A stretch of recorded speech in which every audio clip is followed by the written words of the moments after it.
Somehow we have bought into a shoebox full of fallacies. And one of them is that it's all right to be poor. Now that stems from your grandparental group and my parental group. The remarks that I heard so persistently was that all I want is just enough to get by. And then the one that my generation used was, how's it going, man? I'm making it. I'm making it. I'm making it. Making what? The standstill syndrome of hold on has been the banner of Black America since we were imprisoned in this country and culture. Survival was of the utmost importance. Just to live through was the theme of survival for the captured African. It became a fixed mechanism in the pseudo-culture that the African was developing in this, quote, foreign land, unquote. How to survive, the need to survive, the whole syndrome of survival is a slave mentality syndrome. Prosperity is the correct concept for the African, where most of the wealth of the planet has been drawn from. Most of the gold, most of the silver, most of the diamonds, rubies, emeralds, pearls, Africa, that says the land from which we adhere is a rich land, okay. A land flowing with milk and honey, that God's so-called chosen were sent to that land as a promised land.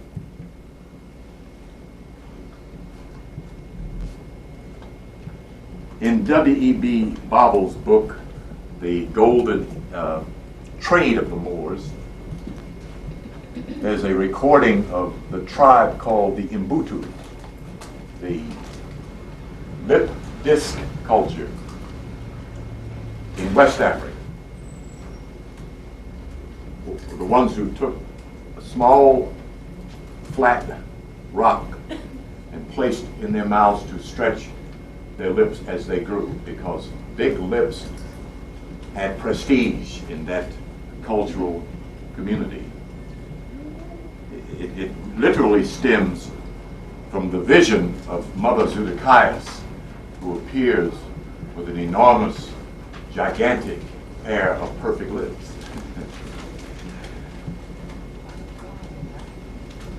They had so much gold, the legend was, before the European got into that territory that they could scoop it up off the top of the water with leaves. But they had nothing to do with it, except to make things. Then the clever Arab found out a route into the territory where the Mbutu dwelled. And that's who took the European, thereby becoming from clock makers to cartographers, the map makers. The European Jew, that's the European Jew's map we're still using, who found a route into that part of West Africa, around the Mediterranean Sea, where the enormous spray of hot springs created a curtain of mist that you could not see through. The European was phobic about this area. They believed that if you went through this curtain, you would fall off the edge of the earth. So they were afraid to go. It was Leo Africanus who acted as the navigator, who understood the implements of ship navigating that took so-called Prince Henry the Navigator and his European donkeys into that territory to trade the Mbutu gold for salt. The rocks cut their lips, and what they discovered is salt quickly healed those inner wounds. So they began trading large baskets and bags of salt for gold. The European would bring these big bags of salt and set them down, then back up, because they would not allow anyone to invade their privacy. They would wait, sometimes hours. They would come out, take the salt back, weigh it, and fill an equal amount of gold for salt. Another picture. Look at the so-called Egyptian, the African of Kemet, and his and her culture, laced with gold, laced with silver and precious stones. The point I'm making is that you're from a rich culture, a rich past. It's back here. The idea to be rich, to be prosperous, to be well-to-do. Okay? The illusion of poverty is just that. It is an illusion. In this cycle we are in of high dispensation, that includes wealth. You're supposed to get back something. Spiritual prosperity includes material prosperity. It includes mental prosperity. It doesn't exclude anything. The masters who presented themselves to a given people renounced materiality because they were demonstrating spirituality. They didn't need to harness and stack up anything. They could have anything they wanted when they wanted it. Okay. I'll give you a story of one master who so aptly displayed that. I won't give his name because I don't want to deal with who he is right now. Took a group of his devotees down to the ocean and stood by the foot of the ocean and said to the ocean, "Well, here I am. You've called me down here. What do you want?" This was recently, in the last 20 years. And the ocean came up and washed his feet and then went back. Then it came back up and washed his feet again. And then at his very big toe was this ancient necklace of large diamonds, worth the exact amount it took to build the Hindu temple that his devotees wanted to build. So he didn't need to carry anything around. He's in charge of everything down here. That's real prosperity consciousness. To have what you need and want when you need it and when you want it. It is not having a large bank account, because the bank owner might go off with your money.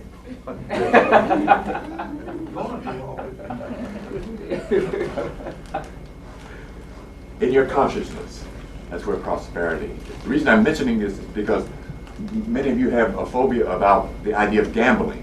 Well, so do I. This is not gambling. This is putting your silver tray out there so the Creator can put something on it. That's all it is. That's what I want you to see, view this as. Now, don't try to get to be a good gambler. All you want to do is to win.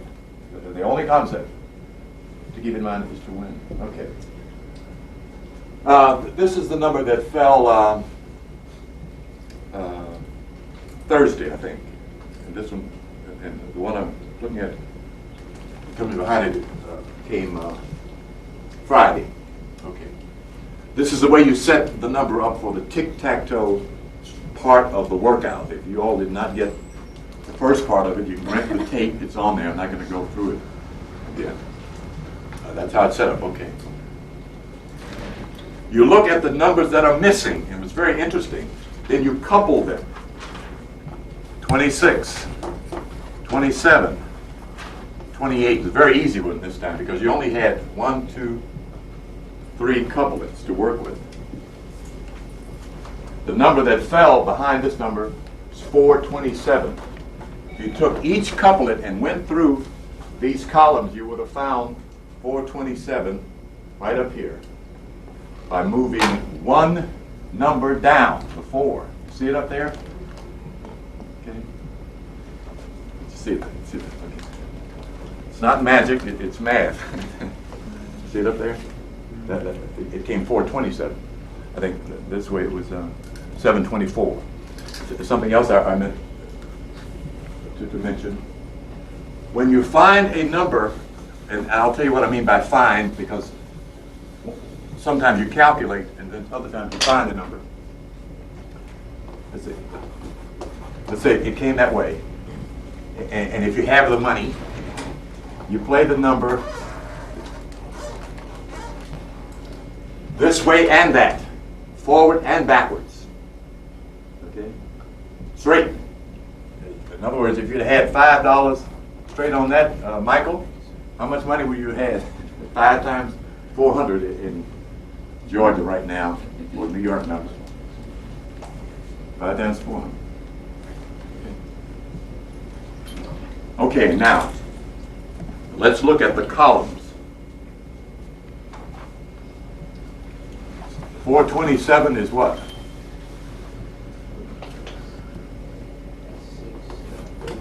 What column is it in? Somebody quick. I know y'all been studying this.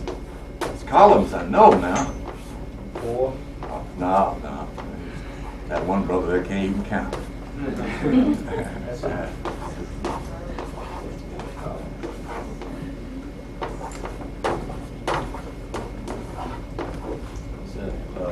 Third column.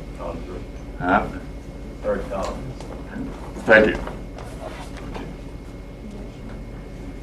Where do you see the 3 in a column up there? All right.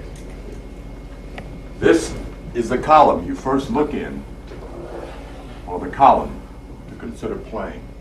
However, you take the next number and make it the number above, which would be this number, whatever it is, becomes the number above. It often plays. This is about finding the column with the chart. In other words, if I had chosen the 3 as the top number, all I've done was play these numbers. It doesn't matter what the number was, I would have won by simply playing 12 numbers. Okay? Y'all see it in there? Some of y'all looking as if you're perplexed by that. That didn't bother anybody. It's one way you use the system. It is not always in this column. Sometimes it is in this column. Okay. You still search the column with your lead number. The number that came back from 345 was what? Right. If you had done the workout and looked at the columns, you would have discovered something interesting. There were 8 3s in this collection of numbers and 8 4s. Very high collection, which should have drawn your attention. Okay? That's one way you find your lead number and the column.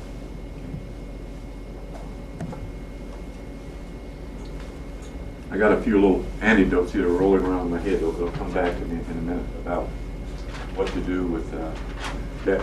There's also the art of betting in terms of amount of money and how you bet your number.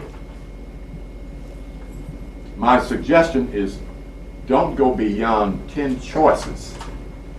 It keeps your betting amount at a minimum in terms of return. So keep it at 10 and working to reduce it to 5 as you become more proficient at certain points.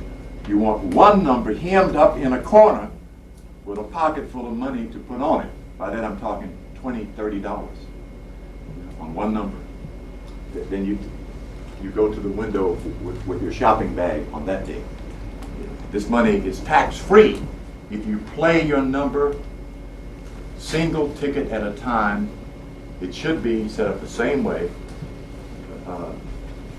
Everything under $501 is tax-free. So if you've got 40 tickets of $500 each, all that money is tax-free money. I'm saying I can't get none of that. It gets you when you hit it 4 digits straight.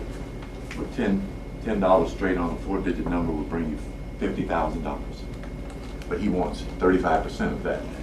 You have to give it to him because you have to take that ticket to the bank to get the money. The individual machines don't cash anything over $500.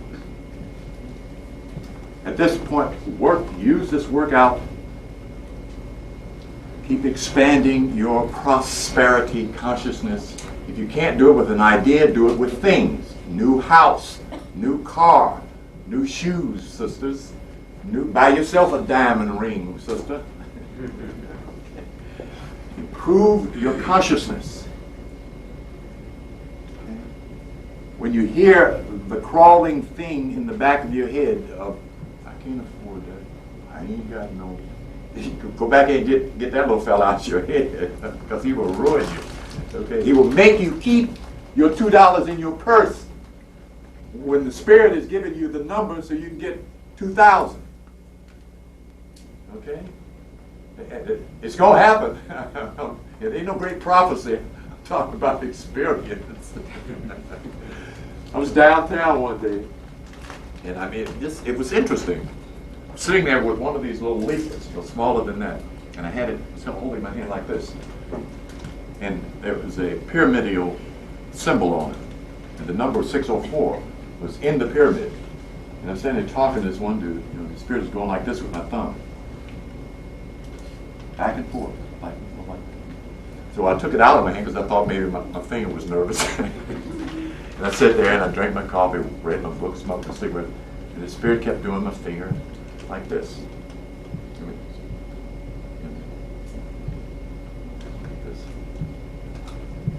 That's like this. That's a Masonic symbol for I'm from the East, the widow's son.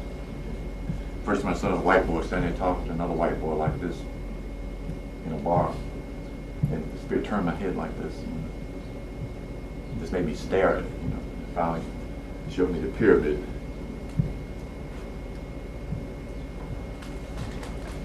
I had $1.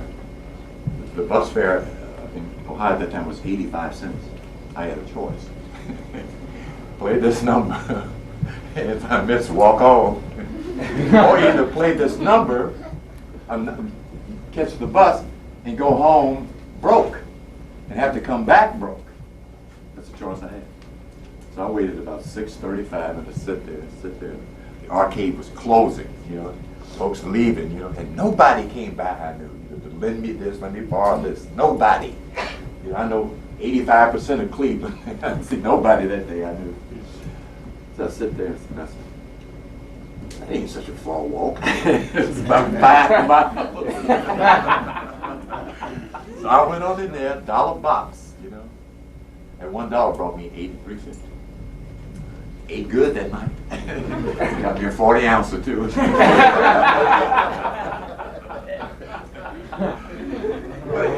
And there are times when your Spirit will just give it to you.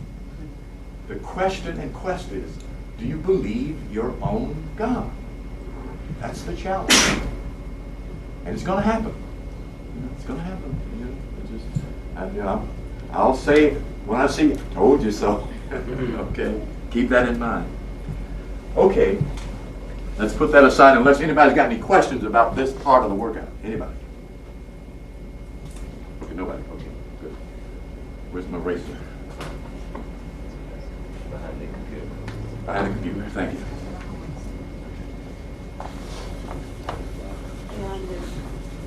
What did you miss, Gloria? Thank you, Gloria. Okay, we're going to deal with 2 centers at once because we're going to make this the last one of the 12 of the series as we move to another level. We're going to work with the regenerative center and also the crown center, or part of it, as the mind of God or the mind of Christ. The first thing we're going to deal with is the symbology of that mind. I tried to find the other chart that had these circles. Well, the Moors would do me dust if they saw me with this dirty fez on. Okay, well, worry about that.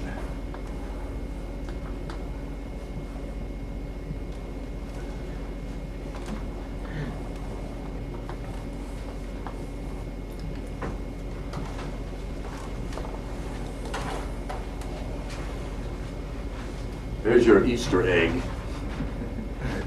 The Egyptian cranium, so-called, which is the African cranium, which is the creator's head. And probably the ones referred to as Ethiopians reflect that egg-shaped head in the territory of Africa more than any other particular group. But many of your children have the egg-shaped head diminished. It is a very remarkable cranium, and this little hickey back here is a great secret. We'll deal with that in the other. Right now we're just going to talk about the crown. This is called Kez in the ancient language. In the so-called Arabic, it is called Fez. They both mean crown. In the Latin, it is Cronus. Corona, in the Latin, crown. The crown represents the authority of the spirit. So does the concept for crown in ancient Latin and Chinese. They didn't even have a word for king. They borrowed it from the Oriental language. K-I-N-G is a Chinese word, which means crown, which means authority. There is no authority without knowledge and power. So it represents knowledge and power.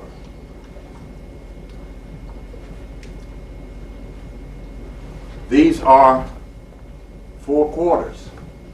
Why you have 4 quarters in your pocket? You think I got 4 quarters? Anyway, and why the head is on the quarter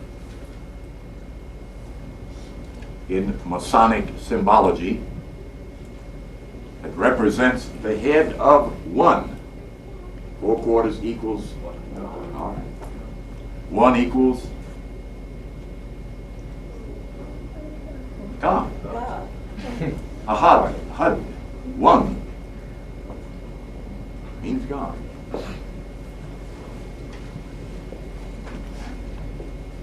Something just slipped right out of my thing there. Okay, if you can see these, there's no light behind me there. You see those perforations in there? Yeah. Okay. Those are your 4 quarters, about the same size of a quarter. Those are the 4 chakras on top of your brain, your 4 spiritual centers, called chakras, or wheels of power, or turning wheel, a wheel of force, the chakra.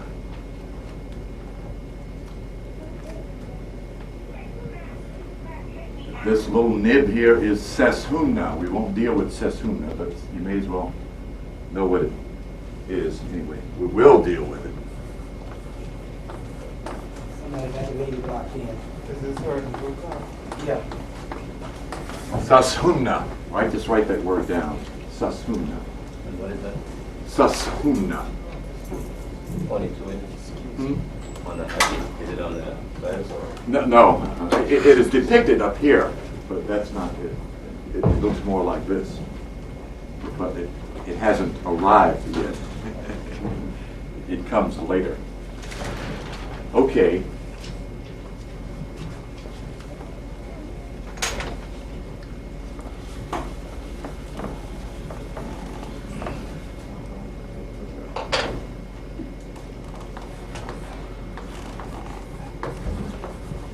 Grass.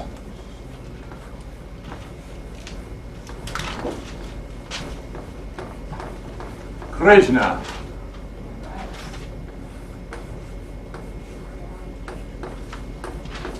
Christ. Of course, Buddha belongs in there too, and so does Muhammad. The concept of Muhammad is the front of the face in Arabic characters.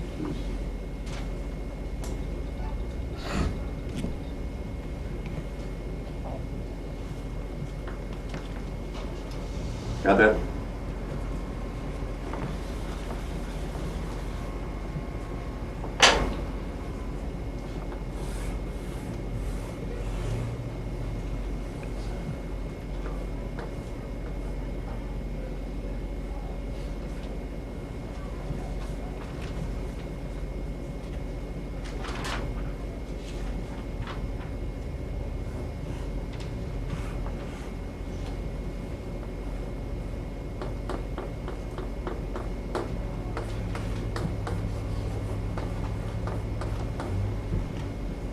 That's a hieroglyphic, not a very good one, for Amen, the hidden one, or the hidden God. You'll find in Revelations 3:14.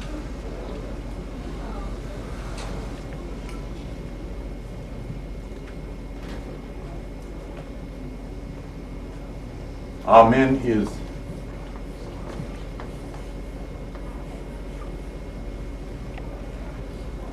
also a mantra, a chant. The Christians just use it in its English form, musicalize it. Very powerful. It's more a devotional concept, but you can still hear the Om inside of Amen. Isaiah 45:15 is where you find the definition of Amen. Repeat that, please. Isaiah 45, verse 45:15.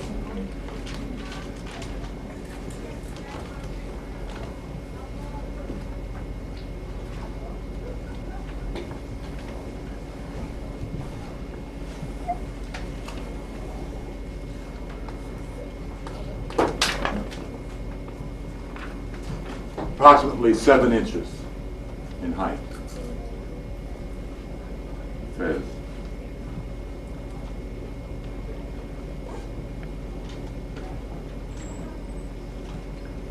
in the vignette with Amen Api, he wears the fez inside his crown turned upside down. The one with the Popeyes, the pharaoh with the Popeyes, you've seen that particular vignette?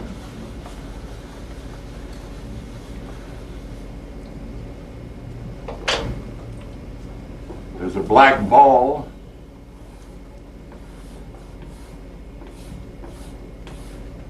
and string. 360 strings are on the fez.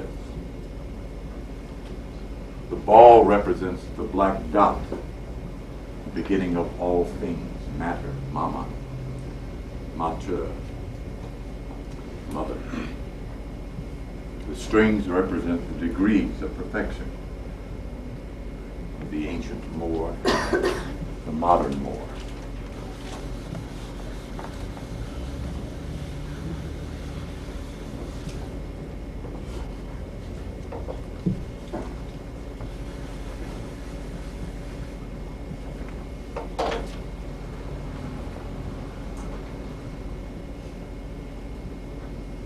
At the very apex of the brain inside is a ganglionic center.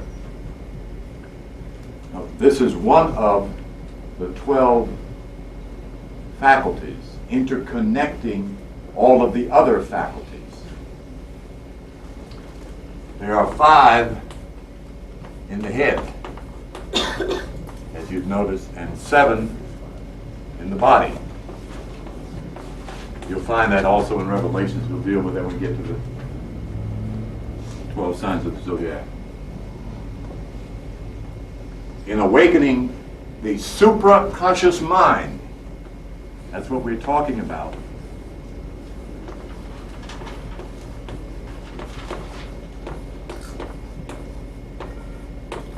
We're not talking about the cosmic. We're still talking about your body, your body's faculties, your astral body and your astral body's faculties. And we're talking about the body of light that comes out as the 7 rays of light we talked about in terms of the symbol of 7 in divine or sacred geometry. I'll do that in a minute. But this is what we're talking about, the superconscious level of mind, the intuitive faculty of superconsciousness, that you can think from a superior level of intellect. The beginning of all philosophy begins with intuition, not fact. The highest level of knowing is superconscious level of knowing. For the human being, we're still talking about the God-man and the God-woman. We're not talking about the cosmic consciousness. Though Fillmore was under the impression that Christ's mind is cosmic, it is not. Let's look at this. It's given in the concept that Christians use, probably later on.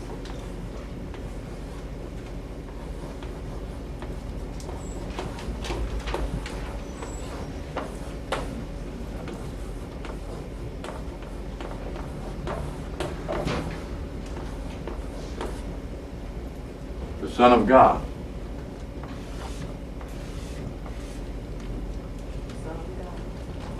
Solar. We're talking about solar gods. Our ancestors are solar gods. They're in charge of this solar system. Amin Ra. Ra is the sun. In its exterior depiction, of course, it is high energy, high spirit, divine light in its spiritual depiction. Okay? I'm talking about our immediate parents, not the Ancient of Days. Okay, you'll find this concept, sun God, in Malachi 2:4.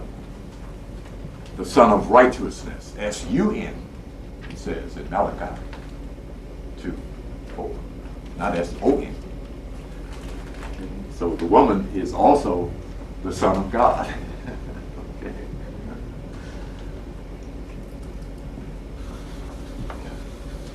You can't get to the cosmos unless you are the Son of God. There is no hurtling over S-O-N and S-U-N. Okay. That's why Jesus said you have to go through him, meaning the idea of the Christ one. Asa, that's the indestructible. I need to re-articulate that. We're not talking about just getting anointed. We're talking about indestructible. The finest depiction of the Son of God we have extended to the human race was Horus. Heru, risen one. Twice risen, actually, with Heru. That is Jesus. For you Christians who think he's a Jew, well, we'll deal with it. There aren't any Jews, except those that want to call themselves Jews. The coin word, it's easy to see if you look at the rest of it.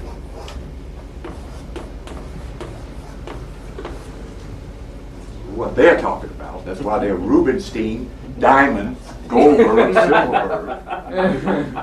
They take all of the names of the precious metals. You see that? They're talking about an occult science, Judaism. And most of them are from the synagogue of Satan. No, quite literally. That's a report that Jesus gives in Revelation. There is a synagogue of Satan. Those who say that they are Jews and are not. That's right. They're not. They're not worshiping anybody. They're down here running every damn thing. Come on. No, I don't want to get too much into that. The important thing is to keep your mind on you. You know, okay? That's how you get above the enemy. The more you lend him your attention, the stronger he gets. Quit doing that. You know, we're moving to this intellectual stage where we know all of the problems. Well, that is not so wonderful.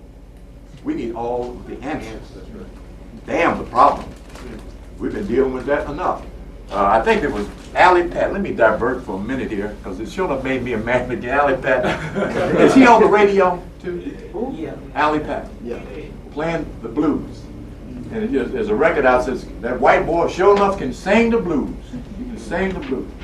And Alley Pat did his dumb Negro bit. Yeah, they can sing the blues. The white boy can sing the blues better than black folks now. Black folks don't even sing the blues. We don't need the blues no more. Let him have the blues. We sure enough need a new song.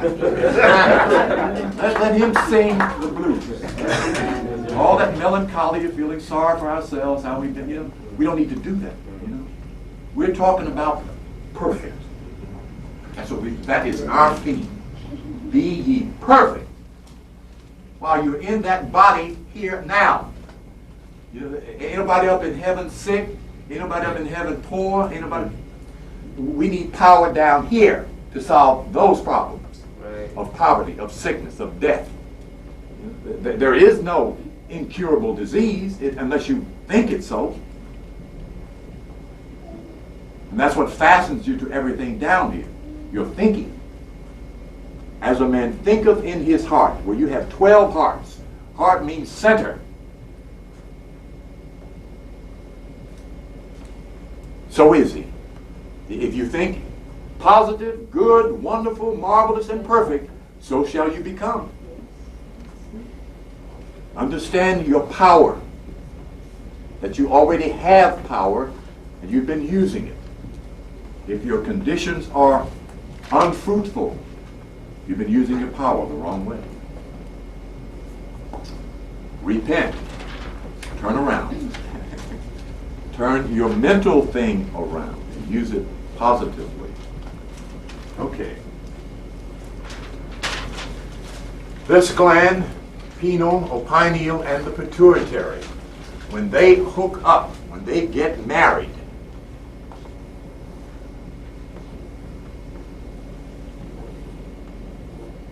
that's the pineal gland. The same word for penis is the same word for pineal or pineal. It looks like a penis.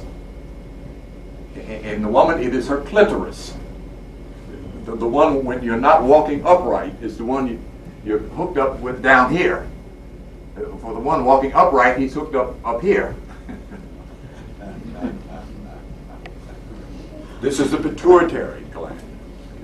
This extends into this one, as the penis extends into the womb, to create a new mind, the mind of God. And the Spirit electrifies you and illumines it. Then you can say, Ana el Haq, Ana el Sham, I am the way, I am the light. Because it'll be true at that point. What is the pituitary gland?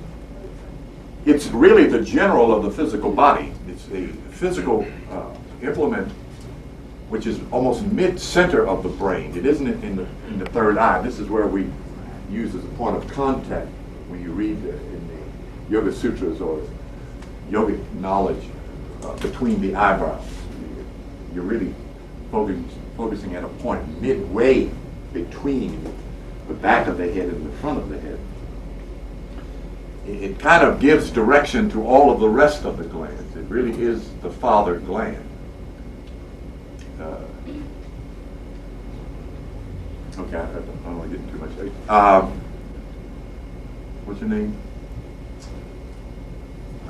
Catherine Ponder talks about it in there, and so does Fillmore. The 12 Powers of Man is another book you all should have, because it has information in it that the healing secrets of the ages do not have. It is the format for this concept of metaphysics, Charles Fillmore's concept.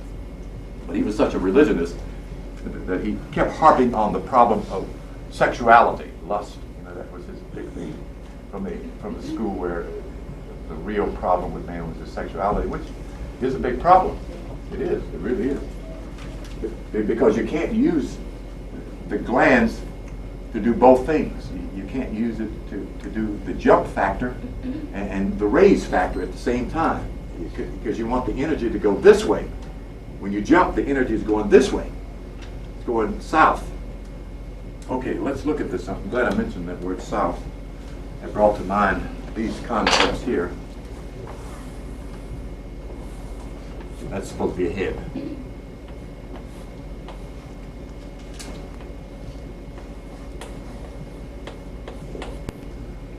Thorn.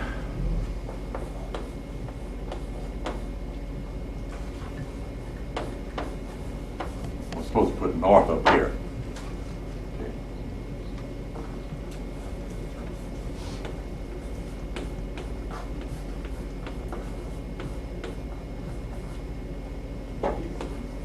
Asti.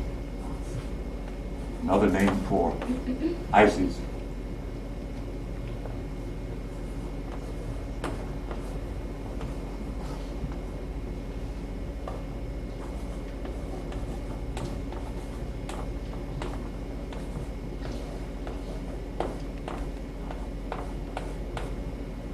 Four gates. North, the thorn. Crown of thorns. East, within. Asti, the queen. The soul is queen, yes. Is east and west on the correct side? No. May not be. If it was facing this way, it would be. Facing this way, it would not be. Let's look at it. The guy facing that way. There's no there. The west is the back of the body, the outside. The sun sets down in the west. Set, the back. South, out. The energy, the vital Libra, flows out of the south gate, okay. Going down. You try to get it up north. All of your energy. If I be lifted up, the Son of Man must be lifted up, even as the serpent in the desert was lifted up. Probably the greatest challenge the African will have is the challenge of the period of celibacy, to restrain from sexuality. But you'll be amazed at the strength and the power you shall have in that period when it comes. As academic as it sounds, sex is not the greatest pleasure down here. But it certainly is one of the ruling factors behind money, is sex. Because it's so close to the power center, the sacral and coccygeal vertebrae. Okay. The regeneration, the regenerative faculty in the body. Here, in here, at approximately the tail end of the tailbone of the vertebrae as it curves in, which includes the scrotum and the vagina area. The power or the energy, of course, comes out of the sacral vertebrae, the sacred. That's what the word sacral means, or secret. Another word,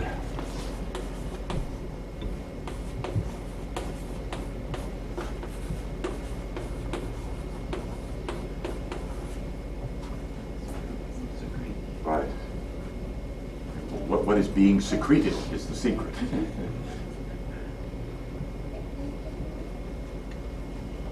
When the energies start moving up, the velocity of your energy begins to change. The fire spark begins to happen. And you gain more energy from the sacral vertebrae. At that point, the Kundalini does not necessarily come out, but the Queen of the South rises up to destroy that generation. Meaning here, this comes out.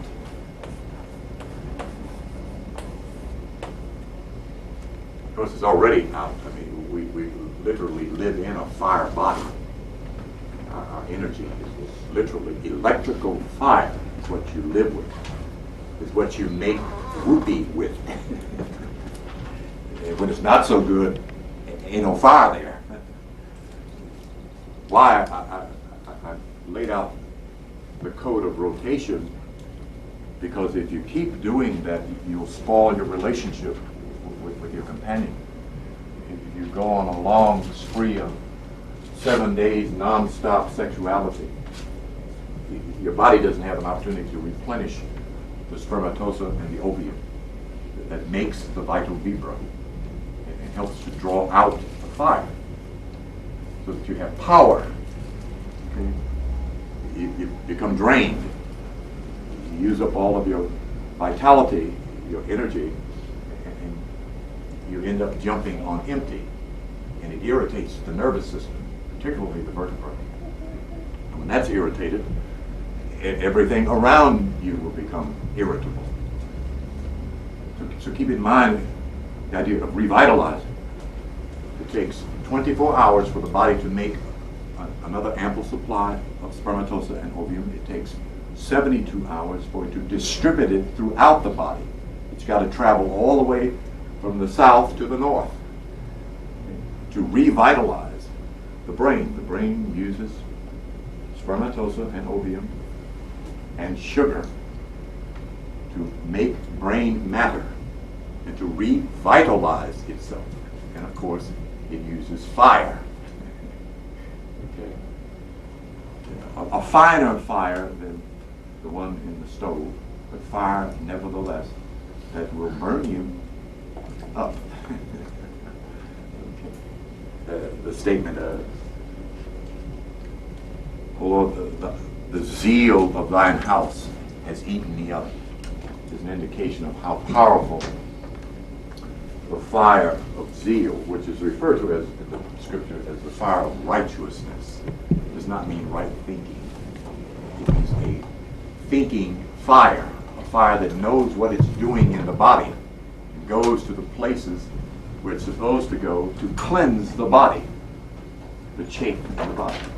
You need that fire to regenerate. That's how you kill off the enemy in the body. Dis-ease with that fire. You need it moving throughout all parts of the body so that you become indestructible. The regenerative process. Then the velocity of that fire, of that electricity changes, and from a red vibration, it goes through the color spectrum till it becomes light. And from light, it gets to be atomic light. From atomic light, hydrogen light. And from on up to your literally walking power.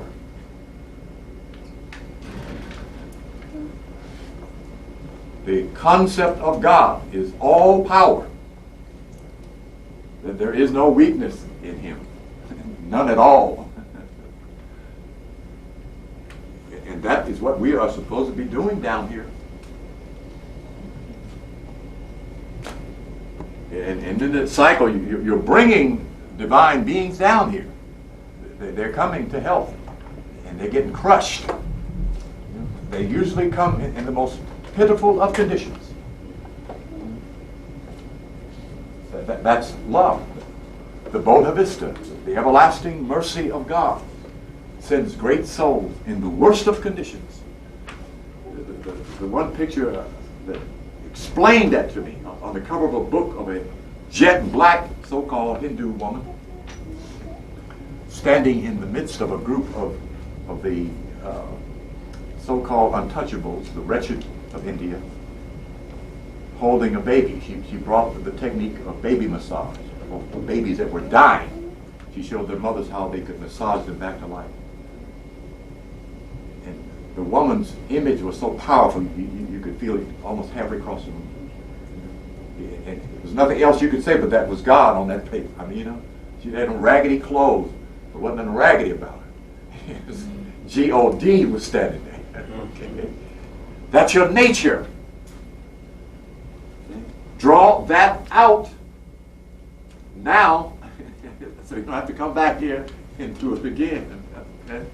Because you got to do it according to the laws of evolution. That's where you're headed. While I was dealing with the brother, get a chair. Here's one here, and there's another chair around. One day I let your little brother sit, let your son sit on the floor there and cross-legged. He's able to do that. I wanted to, when we got to G-O-D, I wanted to do this. When we talk about the Fez. Because the Masonic order is talking about this.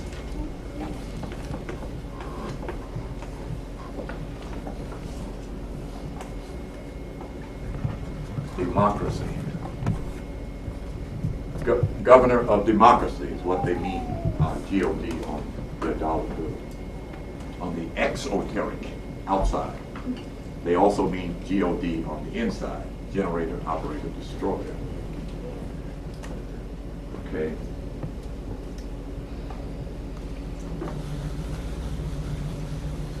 The powers of the mind of Christ. There's no death, no hunger, no fear, no poverty, no sickness, no ignorance in that mind. There's no imperfection in that mind. That's how the mind of Christ or the mind of God is able to heal anyone or any dis-ease. Disease and distortion are synonyms. And that's all a disease or sickness is a distortion of that which is already perfect. The problem is, the human eyes, the naked eye, does not see the perfect being. The mind of Christ does.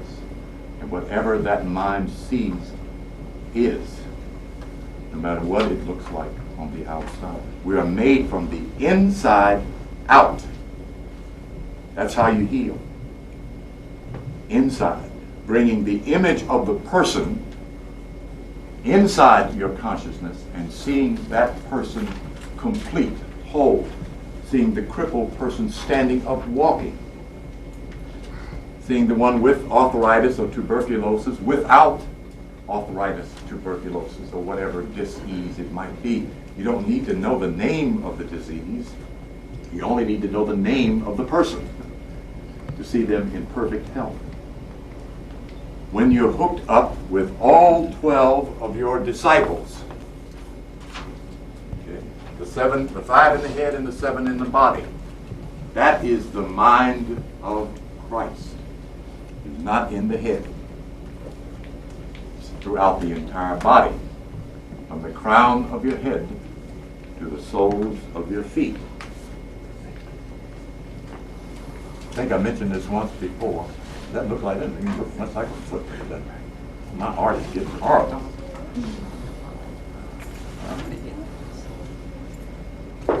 This is where you're illumined from, not from the head, from the feet. The feet represent understanding. When your feet hurt, it means you know you need more understanding and a new pair of shoes.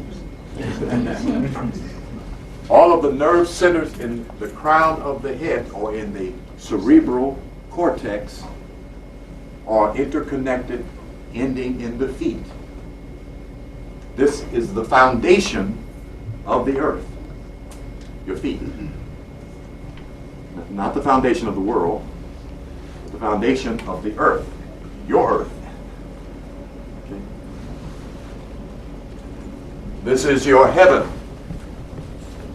When John said he saw a new earth and a new mind, this is what he saw. He saw a new body, spiritual, and the assessment of the divine mind in its glory, full of light and power. The new heaven and the new earth. That's on the inside. But according to the law of correspondence, what happens? As what? And? As within, so without. If there's a new heaven up there coming, and there is, as the planets realign themselves, then there's a new heaven going on in here. There's got to be a new earth. We got too much unusable water down here. 3/4 of the earth is covered with water. And we can't drink it. And can't swim in most of it. And so most of the elements and the minerals that this planet needs are still in the ground. Well, we don't even have half the Earth's wealth. We don't even have the treasures that have been lost in the last 150,000 years. They're treasures that have already been hammered into molten gold pieces and chalices, and we ain't even got that. It's still down there. Okay. Any questions about the mind of Christ thus far? Neuron transmitters is the vitamin B that assists you to revitalize the nervous system and the cerebral. Those are your thought mechanisms that give you back electrical energy thought processing. We think with electricity. In biological psychology, the mind is called mentation, the firing of electrical impulses moving through the atmosphere of the brain like planets orbiting around the sun is how we think. And we're able to capture those impulses at will to formulate thought. When those thought processes get to the point where they are electrical hydrogen energy, you can send one from here all the way to China, and it will do what you say. Or just simply look in your mind and have it done on your own divine mental screen. That's how Jesus did his miracles. The power of imagination and the mind of God, which is what Emmanuel means. Manu, mind, E of God. The mind of God is what he demonstrated.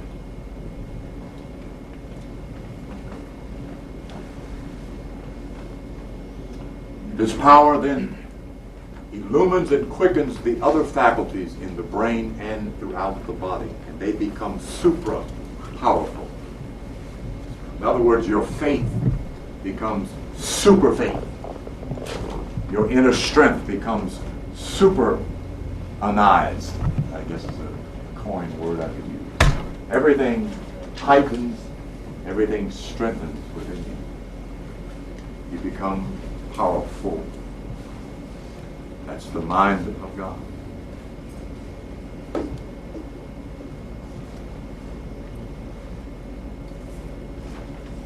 We're going to concentrate on the pineal gland. We've been working on the heart chakra, and it's important because everything relies upon the heart.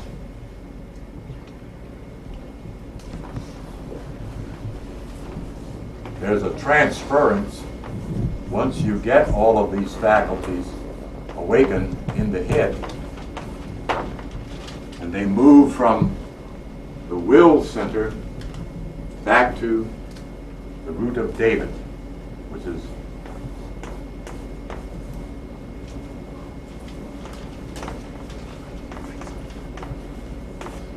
back to the heart center. The root of David is the heart chakra, not the heart organ. This is the power center of love, where love does its power work. This is the organ where it feels and you experience the inner chambers of the heart.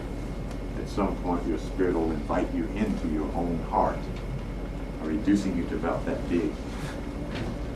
So you can see that the heart is a temple of God.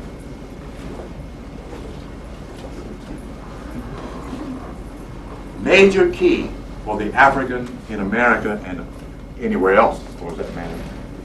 It is love we need to find and to express. Love brings with it wisdom. Love without wisdom is fickle. And that's important to know and to understand why the sister who loves still gets walked on, mistreated and used, then balled up and thrown away. Because she's feeling love. She doesn't have the power of love. Love won't let him do that, sister. It'll make him bow.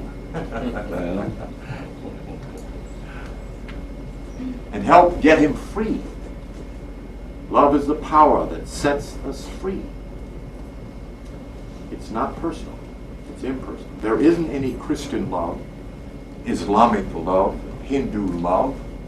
There's only love. It doesn't belong to a church or a Bible or a belief system.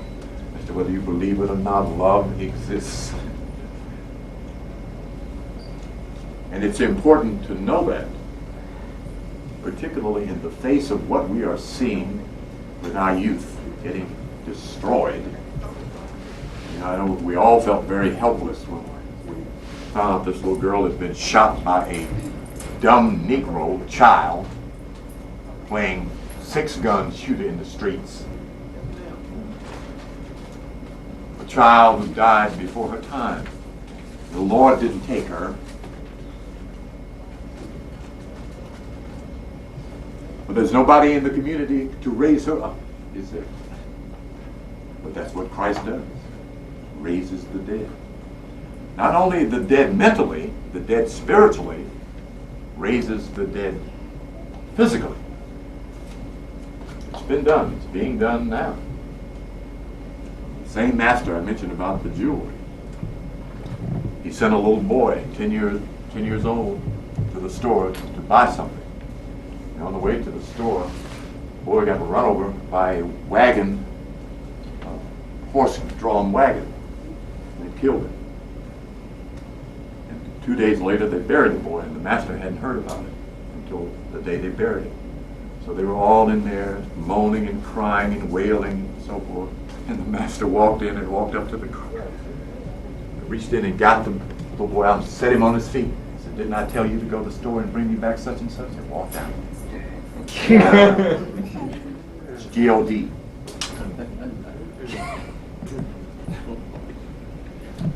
We have to conceptualize that there is no death. We have to conceptualize. We're talking about all of the power of God. We're not the creator, but we are G-O-D. But you got to get your whole mind to buy that. That's what it means. It says to love the Lord with your whole mind, your whole soul, your whole heart, so that you can become G-O-D. Not worship. Worship is fine, but becoming is better. John 10:31-36. If anybody has just heard this for the first time, it's right there. Then when you finish reading that, turn to Psalm 82, verses 5-8. The evidence is right there. G-O-D, generator, operator, destroyer. That's what it's all about.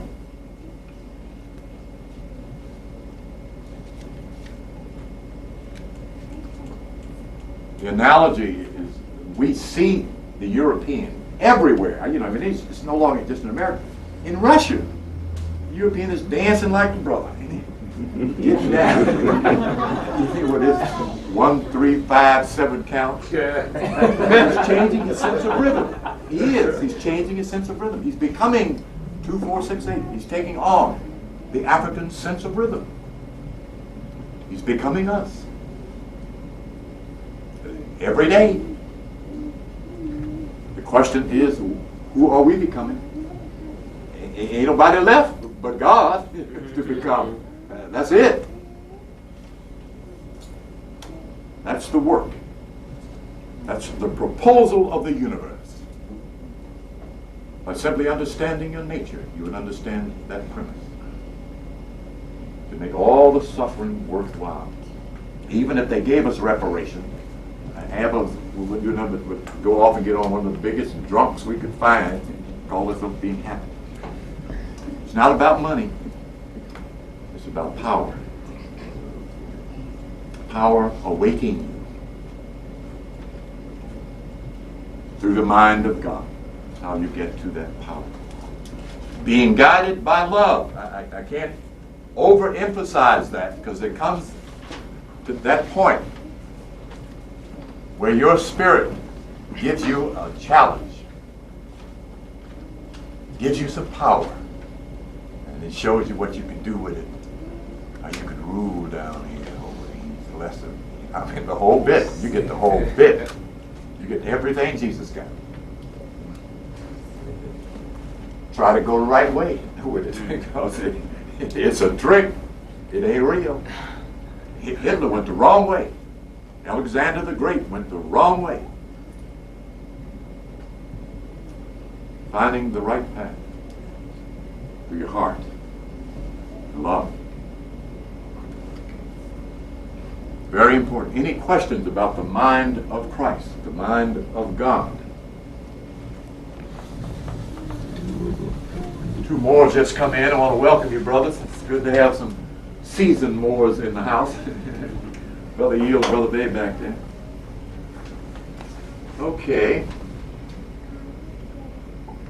The regenerative process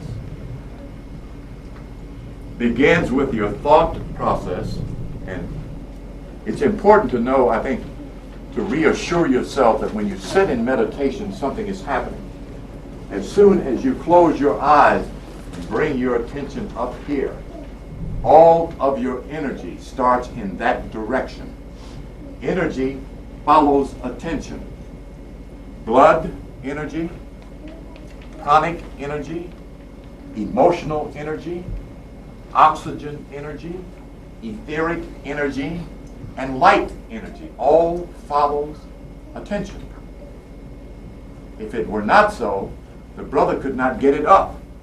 When he looked at the lower level of the sister's body, his energy starts responding to that lower center of her body and her magnetism. And the energy moves down to get him ready to jump. Same principle. You want to fly, go up this way. Okay? Very important. Very important.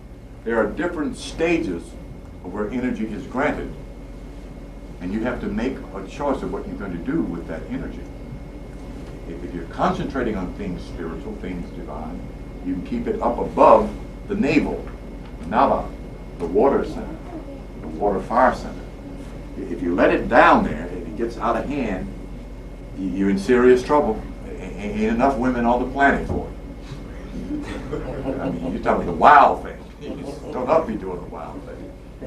But then you get burnt out. And then you'll be in serious trouble. So it's about lofty thoughts, uprightness. That's the pineal gland you're talking about at the point of spiritual awakening and quickening. Up here, above the navel. That's where we're talking about. But that doesn't exclude you from a sexual life, but it's about balance. Balance. The other hard thing for human beings to do is to balance their lives. Putting their lives in order, as I mentioned to the brothers who have 4s in their chart. They don't think very highly of it because it doesn't seem to be very significant. 4 is order. You have a sense of order with the 4s in your chart. I don't have any. You know, I had to struggle like heck to get it halfway right. You know? The 4s give you a sense of order. The universe is in order. It stays in order. 40 is the path of order. After karma, of course, the 40 years around the promised land was a karmic debt of putting a spiritual being in order, not a people, a spiritual being. The so-called Hebrews still ain't got it right. So you know what we're talking about here. Okay. What time is it? 5:30. What time? 5:30. 5:30? Okay. Okay. Everybody put down everything in your hand.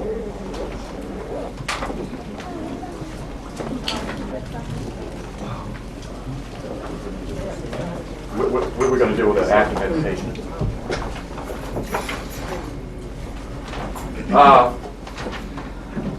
Yeah, okay, I'll wait for that.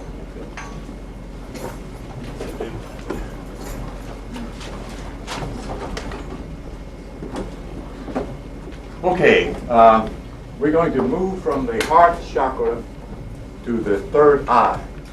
the point of reference in yogic language is between the eyebrows.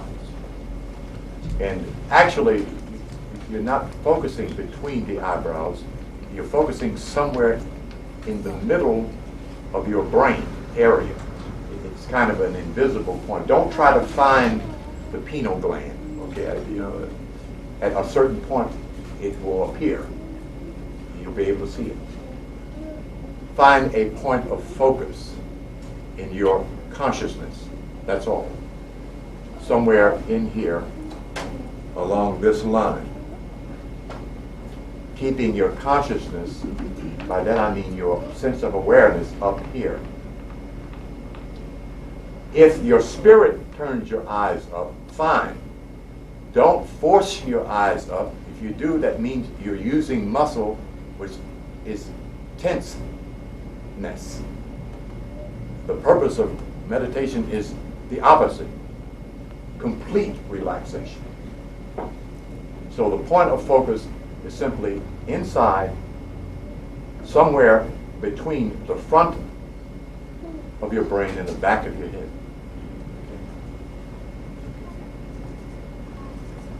We're going to use the chant first of Om in the Tao. Let me get my stuff out. Okay, put the tape on, my brother, or my sister. I already take it out. Yes, we're on the tape. Oh, okay, good, thank you.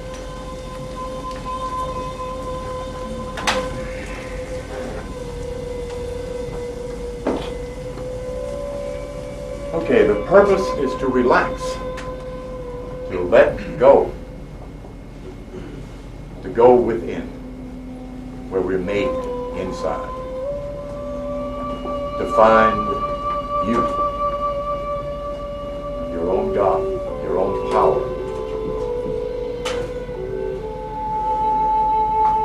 It's not difficult to get inside, but it does take practice and effort. Turn your hands up. Get yourself a fairly decent, comfortable posture.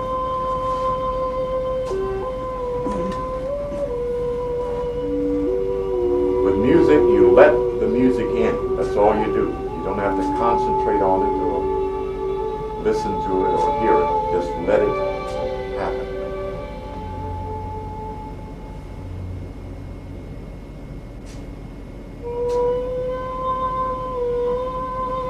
There's nothing scary inside except the unknown.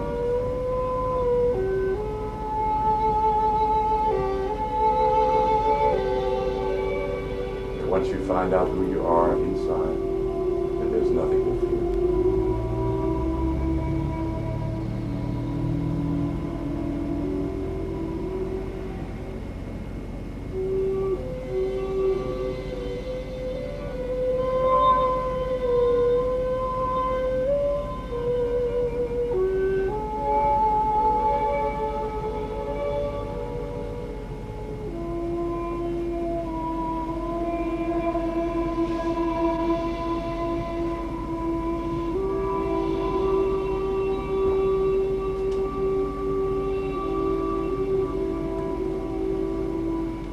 Chant Om, bring the sound up to your forehead instead of your throat. By closing the M and moving the sound up with your attention, is all you do. The M rings in the cranium area. So you're going to bring Om up to the temple of God, which is the head.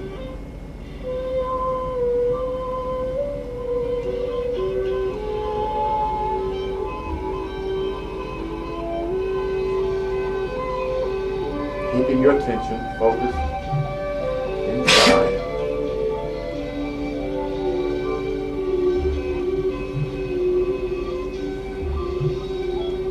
Between the eyebrows.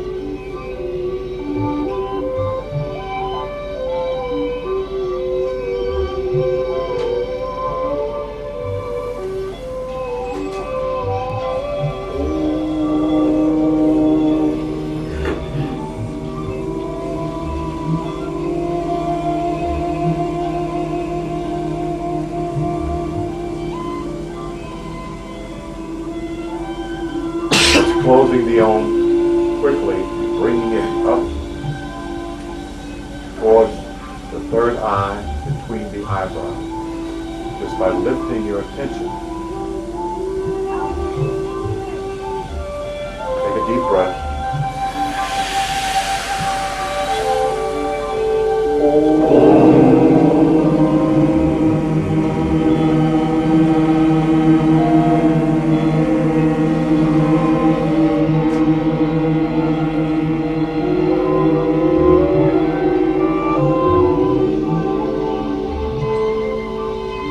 Again.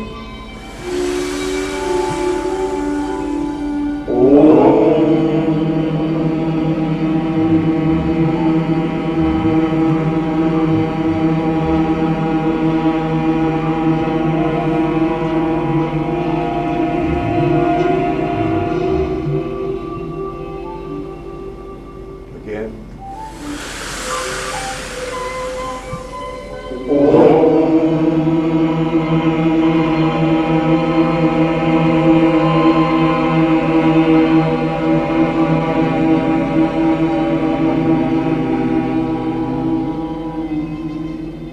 Keep your attention between the eyebrows.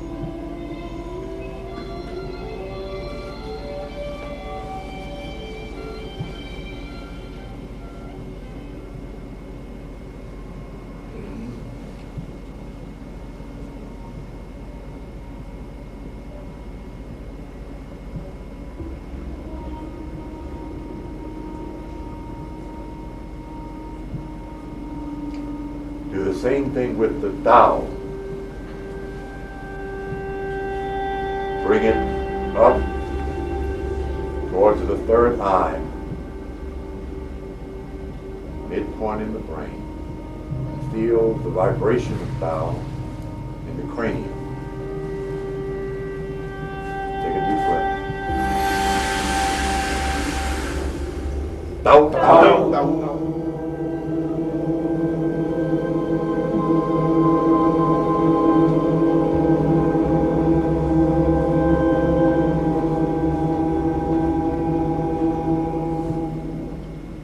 Again. Tao, Tao, Tao.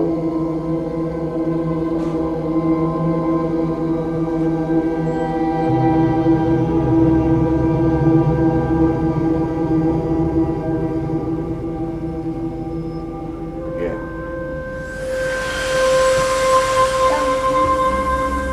Tao, Tao, Tao.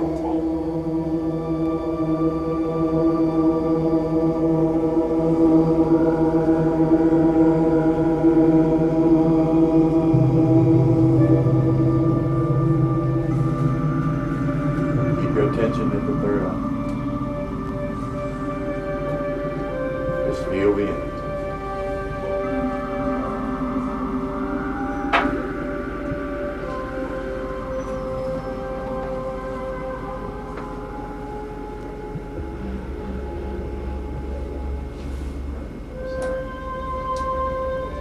Keep your attention at your third eye center. Open your hands, relax.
your brain, the exact center of your brain, where the apex of the Christ ganglionic center is. Just your attention. If your eyes follow, that's fine. Just bring your attention up to the very top of your head, inside.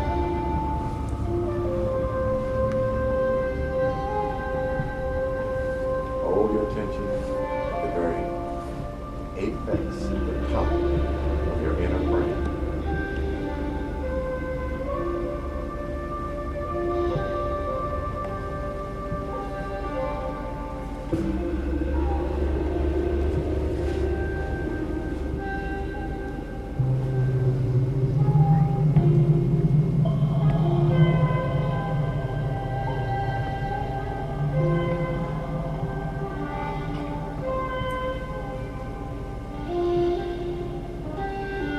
Hold your attention there.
I live, move, and have my being in God.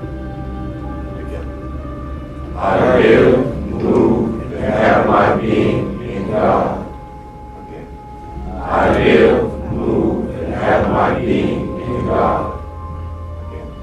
I live, move, and have my being in God.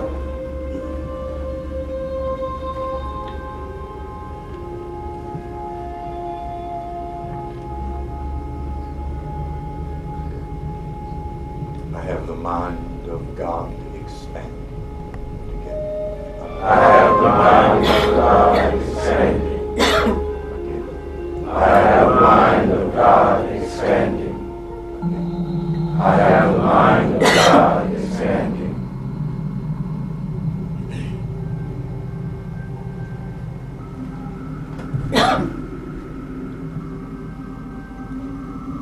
I am filled with a golden light, inspired to the level of a godly light. I am filled with a golden light, inspired to the level of a godly light. I am filled with a golden light, inspired to the level of a godly light. I am filled with a golden light, inspired to the level of a godly light.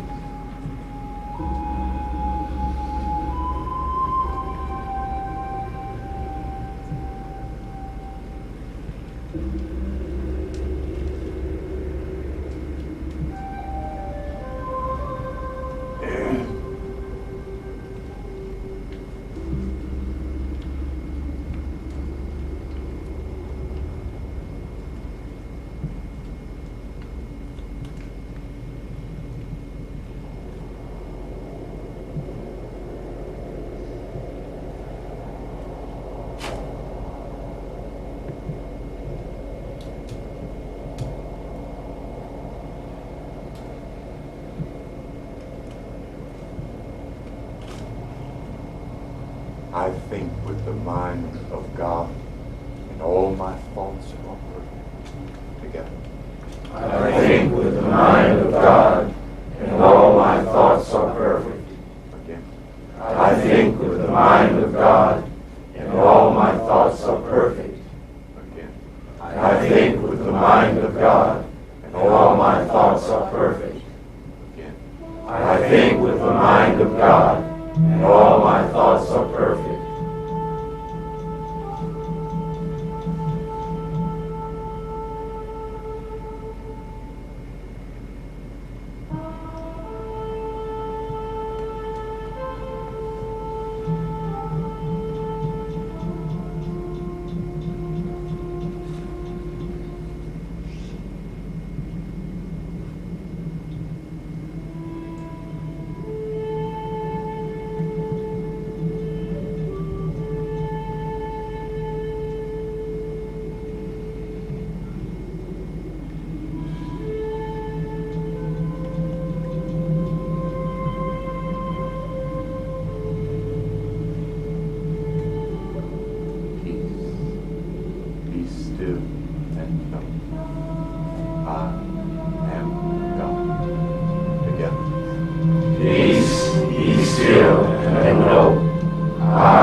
Love, peace, and power, and so it is. Together. Love, peace, and power, and so it is.